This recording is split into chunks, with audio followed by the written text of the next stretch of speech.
In a world where laughter can quickly turn to screams, the story of Art the Clown teaches us that appearances can be deceiving, and danger often lurks behind a smile. Welcome back, Warner fam. Today, we're diving into a spine-chilling horror crime film, Terrifier 3. This one's packed with heart-pounding moments, so keep those eyes wide open and remember, stay safe. The movie starts on a wintry Christmas Eve, but this isn't the cozy holiday tale you'd expect. Instead, it's one night where Santa isn't the only one coming down the chimney. It all begins with a young girl named Juliet, who's tucked in bed but can't shake the feeling that she hears Santa Claus stomping on the roof. She rushes to her mom, Jennifer, who gently reassures her, saying, "There's nothing to worry about." Jennifer tucks Juliet back into bed, trying to comfort her daughter, unaware of the nightmare waiting to unfold in their home. Later that night, Juliet hears the sounds again, and with wide-eyed curiosity, she tiptoes down the stairs to see what's happening. What she spots makes her heart skip a beat. There's a shadowy figure by the tree dressed in red, placing gifts beneath the branches. At first, Juliet thinks it might be Santa,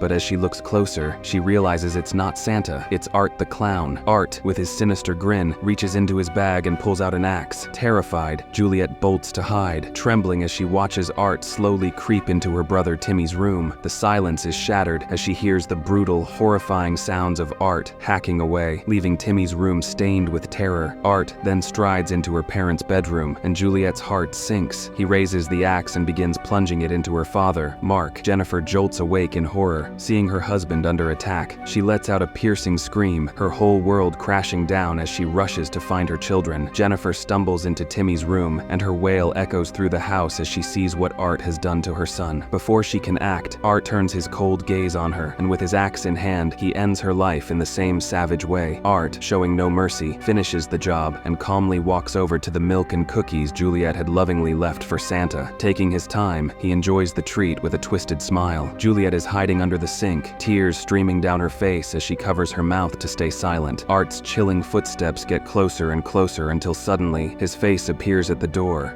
5 years earlier, right after the terrifying events of the last movie, Officer Evans is on patrol when he stumbles upon Art's decapitated body lying in a dark, eerie alley. As Officer Evans gets closer, thinking it's just another case for the night, something unexpected happens. Art's body suddenly springs back to life, his lifeless eyes glinting with a twisted excitement. Before Evans can react, Art lunges forward, ripping the officer's head off in one horrifying move. But Art isn't done yet. With a sick grin, Art places Evans' head on his own shoulders, completing his gruesome look so he can blend into the crowd on Halloween night. At the asylum, things take a horrifying turn when the possessed Victoria gives birth to Art's head, a twisted, monstrous sight that's only the beginning of the nightmare. As the two begin their gruesome feast on an unsuspecting nurse who stumbles upon them, a guard named Burke enters the room and freezes at the grisly scene before him. For a brief moment, Victoria seems to regain her senses. With tear-filled eyes, she whispers to Burke, "Art made me do it. This horror wasn't me." But her voice fades as the dark entity seizes control once more. Together, Art and Victoria lunge at Burke, tearing his face apart in a frenzy before slipping away into the night. They escape to an abandoned house, where Art finds an old rocking chair by the window and settles in, staring into the darkness. Meanwhile, Victoria, overtaken by despair, goes to the bathroom, picks up a shard of broken mirror, and slashes her wrists as she sinks into the bathtub, leaving behind a haunting silence. In the present day, Sienna is picked up from a psych ward by her Uncle Greg, who has decided she'll stay with him, his wife Aunt Jess, who is also Sienna's mom's sister, and their daughter Gabby. Gabby is beyond thrilled to see Sienna, looking up to her like a big sister and giving her the warmest welcome possible. Sienna, however, is still haunted by the past. Even though she's trying her best to move on, she can't shake the terrifying visions that keep popping up in her mind. She sees people like her friend Brooke, but not as she remembers her. Brooke appears as the last horrible image Sienna saw, looking exactly like she did right after Art took her life. Jonathan is now in college, and he's got his hands full with his roommate, Cole, who's anything but easy to live with. Cole is loud, messy, and always pushing Jonathan's patience to the edge, but things get even more awkward when Cole's girlfriend, Mia, comes around. She's got her own true crime podcast and can't wait to meet Jonathan. She's completely fascinated with him because of his close connection to Art's terrifying attacks, and she's eager to hear every chilling detail. Later on, Jonathan's phone rings. It's Sienna, calling to tell him she's finally out of the psych ward. Jonathan can feel the weight of the past creeping back, but he's relieved to hear her voice. place. Two demolition workers arrive at an old abandoned house that's scheduled to be torn down. The house looks like it's been frozen in time, creepy and silent, as if holding on to its dark secrets. The younger worker cautiously explores upstairs and finds Art still sitting by the window, his bony frame covered in layers of cobwebs, like he hasn't moved in ages. Downstairs, the older worker stumbles upon an even more disturbing sight. Vicky, decaying in a filthy bathtub, barely recognizable. But suddenly, Vicky jolts awake, her eyes wild and empty. With a sharp, broken mirror shard in hand, she lunges at the older worker, stabbing him straight in the neck. Blood sprays as he gasps, sinking to the ground. At the same time, Art reawakens with a wicked grin and attacks the younger worker. He plunges his knife into him over and over until the worker is barely recognizable, peeling the skin from his skull with eerie precision. As if that weren't enough, Art starts gathering tools around the house, each more twisted than the last. He even grabs a container of liquid nitrogen, testing it on a nearby rat to watch in glee as it freezes solid. At home, Sienna tries to reconnect with her family, but even with her medication, she's still battling her inner demons. She spends some time with Gabby, who's thrilled to have her around, but Sienna gently warns her to stay out of her personal journal. "Some things in there are just for me, okay?" she says, hoping to keep those memories locked away. Sienna also finds comfort in talking with Jess, her aunt, who's missing her sister more than ever. Together, they share quiet moments, holding on to memories and trying to heal one day at a time. Later on, Art makes his way to a bar, where he spots a guy named Charlie, who's dressed as Santa. Art can't help but join in on the fun, sitting down with Charlie and a regular named Smokey, along with the bartender Eddie. At first, they're all having a good time, laughing and drinking, thinking it's just another wild night. But things quickly take a nasty turn when Art suddenly spits his drink right in Charlie's face and then, to everyone's shock, pees on his lap. Furious, Charlie tries to stand up and fight him, but Art just grins, digging into his creepy sack like he's got a surprise waiting. Eddie steps in, trying to put a stop to things, but Art pulls out a gun and shoots Eddie in the neck without hesitation. Then he turns to Smokey and blows his brains out, leaving the place in deadly silence. Charlie, now terrified, is tied to a chair, begging for mercy. Art ignores him and takes out the liquid nitrogen, freezing Charlie's arm and leg until they're solid ice. With one swift hit, Art shatters them to pieces. As if that's not enough, Art freezes Charlie's face, smashing it apart and ripping off his beard with a twisted sense of satisfaction. Sienna heads to the mall with Gabby for some fun, but her day takes a chilling twist. As they walk around, she suddenly hears the eerie Clown Cafe song echoing through the mall. She looks around, only to see Art himself, wearing a creepy Santa mask, his clothes splattered with blood. He waves right at her, letting her know it's definitely him, and her heart pounds in fear. Later, Sienna meets up with Jonathan for a bite to eat, hoping they can reconnect and find some comfort. Just when things start to feel normal, Cole and Mia show up, interrupting their peace. Cole's being his usual rude self, but Mia is more interested in Sienna. She's got her true crime podcast on her mind and starts pestering Sienna for a story. Sienna can't take it anymore and snaps, shouting about how people keep turning the tragic murders into entertainment. Her frustration spills out and the whole place goes quiet. Privately, Sienna and Jonathan end up in a heated argument. She tells him about seeing Art again, but Jonathan brushes it off, telling her they need to move on for good. But Sienna isn't ready to let it go. She reminds him about the letters he wrote to her about the little pale girl and brings up their father's strange visions of demons. We even flash back to a scene of their dad nervously handing little Sienna a drawing he'd made, almost as if he knew something dark was coming. Determined to end things once and for all, Sienna decides she has to go back to the Terrifier and retrieve the sword she once used to stop Art. She believes this weapon might be the only way to kill him and Vicky for good. Art slips into Charlie's Santa outfit and heads to the mall, blending in just enough to pass as the mall's new Santa. Sitting in the big red chair, he starts handing out strange gifts to the kids, random junk he's pulled from his sack. Parents start looking nervous, whispering as they notice how unsettling this Santa really is. Finally, security steps in, telling Art he's got to go since he's creeping people out. Art just grins, shuffling out of the mall, leaving a trail of nervous glances behind him. But as soon as he's gone, one curious little boy sneaks over and grabs one of the packages Art left behind. He tears it open, but instead of a toy, a bomb inside suddenly goes off, filling the mall with smoke and chaos. Parents scream as the explosion shakes the place, leaving a horrible scene and too many people hurt. When Sienna gets back home, she's upset to find that Gabby has gone through her journal, even after Sienna specifically told her not to. Gabby looks sorry and tries to apologize, but Sienna is too mad to listen. "You shouldn't have done that," she says, trying to keep her cool. Even though Gabby seems sorry, Sienna starts denying all the scary stuff she wrote about Art, but then everything changes when she sees a news report on the mall bombing. Her heart races as she listens to a witness describe Art's creepy appearance. "Oh no, this can't be happening," Sienna gasps, panic rising in her chest. Feeling like things are spiraling out of control, Greg Greg decides to call Jonathan for help. "We need to get him here right away," he says, worried about what might happen next. Soon, Jonathan heads out to pick up the boy, knowing they all need to stick together in these frightening times. Art sneaks into the college just as Cole and Mia are chatting about getting Sienna or Jonathan on her podcast. Mia is super excited and wants to know what it feels like to face true evil, but they have no idea that Art is lurking just a few feet away from them. After their conversation, Cole and Mia head to the shower for some private time, thinking they are safe, but Art is right behind them, revving up his chainsaw. He smashes through the glass, startling them, and suddenly, the fun time turns into a nightmare. With a wild grin, Art attacks Cole first, cutting him up before turning to Mia. She looks into Art's eyes, realizing this is the evil she was curious about, but her terror only lasts a moment before he slices into her body. In a horrific turn, Cole ends up getting the chainsaw in a way nobody wants, and Art doesn't stop there. He brutally splits Cole in half, starting from the groin, making a horrible mess. As the blood pools on the floor, Art begins to use it to create a twisted angel shape, grinning at his gruesome work. Sienna wakes up and heads downstairs, feeling a little uneasy. She thinks she hears Greg and Jess talking about getting rid of her, but something doesn't feel right. Little does she know, it's actually Vicky, pretending to sound like them, and she and Art are already inside the house. To Sienna's horror, she finds that they have already killed Greg. They placed his severed head on top of the Christmas tree, making a gruesome decoration, while his headless body hangs like a terrible ornament. Sienna gasps in shock, realizing that she's in deep trouble. Art and Vicky quickly tie Sienna and Jess up, preparing to make them suffer. In the center of the room, they show off a skull, claiming it belongs to Gabby, but Jess refuses to believe such a horrible lie. "That's not Gabby!" Jess shouts, trying to stay strong. As the villains get ready to torture them, Jess urges Sienna to fight back.